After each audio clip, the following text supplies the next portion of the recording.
Nous décollons maintenant pour le Japon avec Camille Lambert. Le pays du soleil levant est mis à l'honneur à Saint-Quentin-en-Yvelines avec la nouvelle édition du festival de BD Bubble Sky. Et oui, deuxième édition plus exactement, qui se tient jusqu'au 4 mars dans toutes les médiathèques du réseau de Saint-Quentin-en-Yvelines. La programmation se révèle riche et variée, contes, projections de films, jeux, animations et mangas. Il y en a pour tous les goûts et pour tous les âges.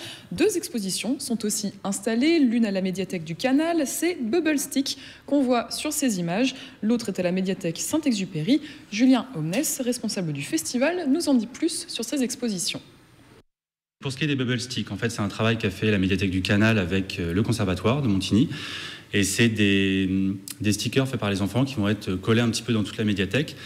Et pour ce qui est de l'autre, l'exposition Kiun, puisque c'est la maison d'édition Kiun qui nous l'a fourni, ça va tourner sur deux mangas. Donc justement un manga pour les jeunes plutôt, My Hero Academia, qui est un manga qui a été un des cartons l'année dernière, et un manga seinen sur les chercheurs d'or qui s'appelle... Et les mangas dont parle Julien Omnes, vous pouvez en voir quelques images à l'écran. Dans chaque lieu d'exposition ont été installés des mangakisa. Au Japon, c'est un lieu entre le cybercafé et la bibliothèque où chacun peut venir lire des mangas en libre service. Le principe a été repris et installé dans les deux médiathèques de Saint-Quentin-en-Yvelines. Il y a aussi des ateliers, cette fois avec des professionnels. Oui, avec le mangaka Yoshimi Katahira, dessinateur de manga. Prochains ateliers prévus ce samedi à Elancourt et mardi à Plaisir et au Clé-sous-Bois. Il vous apprendra à perfectionner votre technique ou tout simplement découvrir le dessin manga. Et alors pour ceux qui, comme moi, sont pas très doués avec un crayon, ou pour les cinéphiles, il y a des projections? Oui, effectivement, on y a pensé avec du Miyazaki notamment. Difficile de passer à côté de ce réalisateur quand on évoque le Japon. Pour rappel, c'est lui qui a réalisé les très connues Princesse Mononoke et Le Voyage de Chihiro. C'est aussi le cofondateur du studio Ghibli.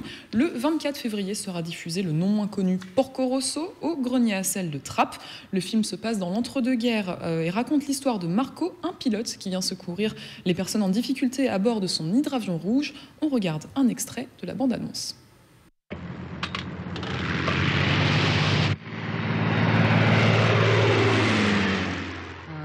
Chantera le temps des séries, et rire au Seigneur, et mère le moqueur, sera tous en fait. Et il y a aussi un autre film culte, Akira, au Grenier à sel de Trappes. C'est un film d'animation réalisé par Katsuhiro Otomo, adapté du manga du même nom. Lui, il est projeté au Grenier à sel de Trappes le 24 février à 20h. Il est sorti en 1988. L'intrigue se passe après la Troisième Guerre mondiale dans un Néo-Tokyo apocalyptique.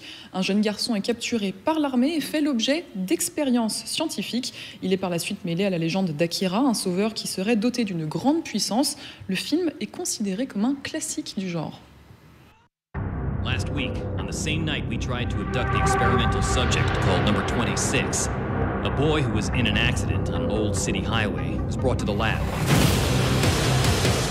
But now he's their new subject for human experimentation.